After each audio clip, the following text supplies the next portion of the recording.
Alright guys, welcome back to the video. Thank you so much for joining me this evening. Today we're going to do something a little bit different. I saw some news on the Chevy Colorado, so I thought to myself, why don't I just make a video, talk about a few different things that are going on with the Colorados, and see if this is something that you guys would be interested in, maybe doing this on a weekly basis. And, this time we're going to do a focus on the Chevy Colorado, but if this is something that you guys think you would enjoy, maybe we can do just kind of like a whole mid-size market update and kind of things that are going on with the Tacomas, the Rangers, the Colorados, the Canyons, all that good stuff. So if you guys find this video interesting, please hit the like button, leave me a comment, and let me know if you want to see this again. I'd be happy to do this, like I said, on a weekly basis. But let's just get right on into the video.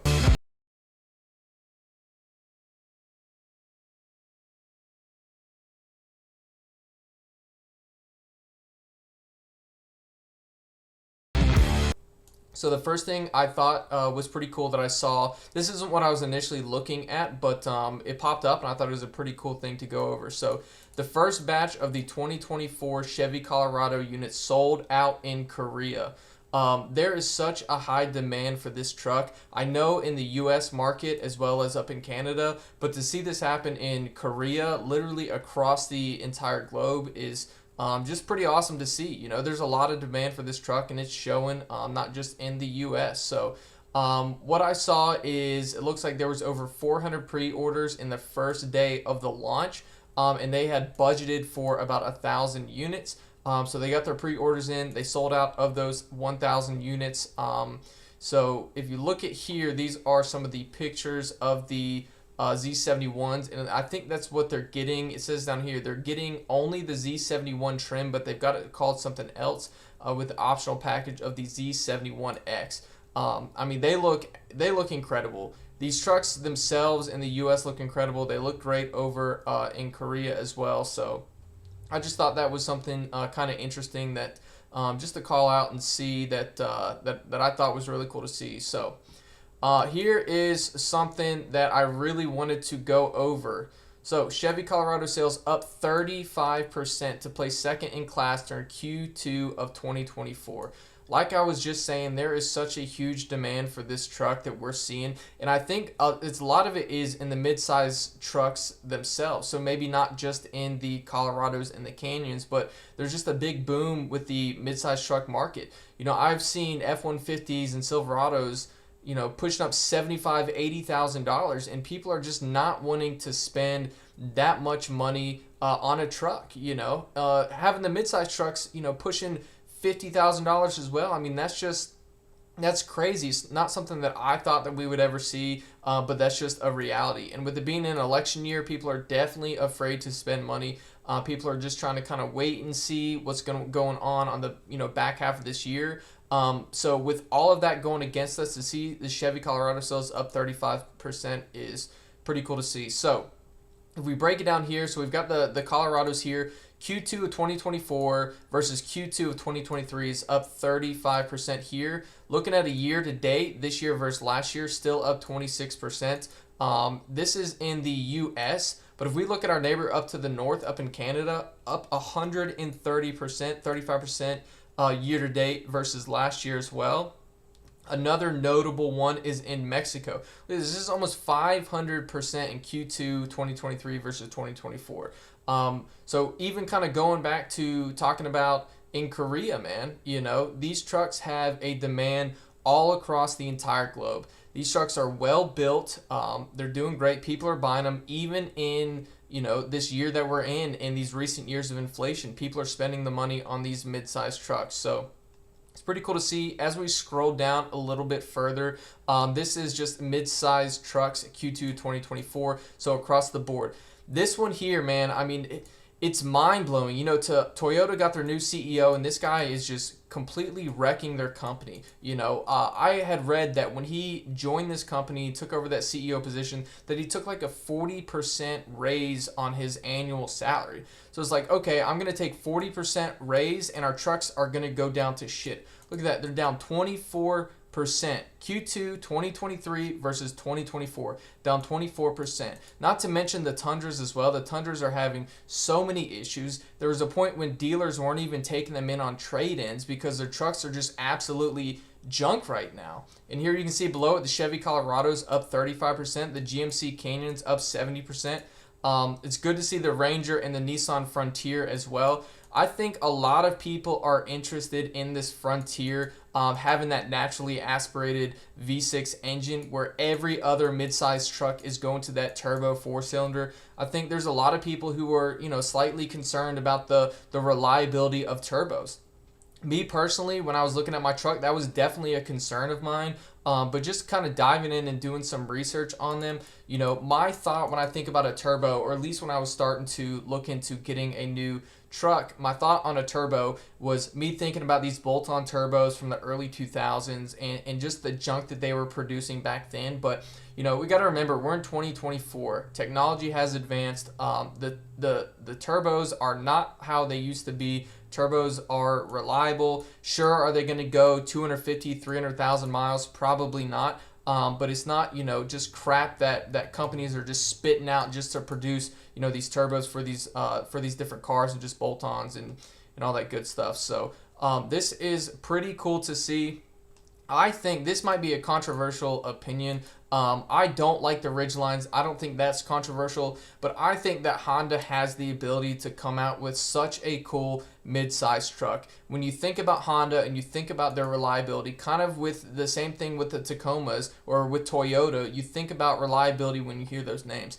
If the Honda Ridgeline would just come through and the research and development team just come out with a badass looking truck like the Rangers, like the Colorados, like even a Jeep Gladiator or something like that, man, if they would just get something that style-wise people like to drive. People don't want to be seen in Honda Ridgelines. I mean, I'm sure there's obviously people out there because they're buying them, but I mean, if you look at their sales are down 40%, they just need a whole redevelopment of the Ridgeline, and I think that their trucks would definitely sell. So this is pretty cool seeing all the numbers and the breakdown of where we're at in the mid-size truck market.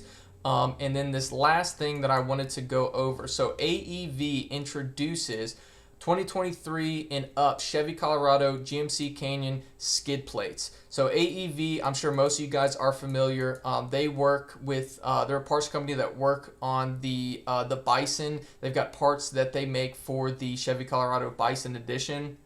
And so now it looks like they are coming out with skid plates for the entire bottom of your truck. So as you see, so you've got your front IFS skid plate, you got a transmission and transfer case skid plate, fuel tank skid plate, and a diff slider skid plate as well. So it's pretty cool to see the innovation. Obviously, skid plates aren't innovative, but having AEV coming out with these skid plates for the Chevy Colorados, the ZR2s, Z71s, and all that is pretty great to see. But as we look into them a little bit further, right here, $1,734, so nearly $1,800. You throw in tax, you throw in shipping, you're pushing $2,000 to get a full set of skid plates on your Colorado ZR2. So my initial thought is, okay, where can we save some money? Can we save any money looking at other companies who are offering these skid plates? Installation, obviously that is something that some basic tools you could in your afternoon, you and your buddies, or even just you by yourself, would be able to install these, so you wouldn't have to have Chevy install them unless you just wanted to. So these are the skid plates from AEV. This is what they look like here. So this is your front skid plate. Here's your transmission transfer case skid plate here, your fuel tank skid plate, and your diff slider skid plate here. So like I was saying, all of it all together, when you put them all in your cart, is, let's see here, so $1,737. Like I said, throw in taxes, throw in your shipping, you're going to be pushing $2,000. So two other companies that I am familiar with here, I believe would make some great skid plates, and as we can see here, we're down to $1,544. So we got a couple $100 in savings from here. Take a look at some of their skid plates that they're offering. I think they look great. I think they look a little bit cooler, and they're going to work just as well as the AEV skid plates. But these are some options here to save you a couple $100. As you can see, like I said, it's just, bolting on to take you, probably 30, 45 minutes per section to get those knocked out. So I definitely wouldn't recommend having the dealership install those for you if you didn't have to.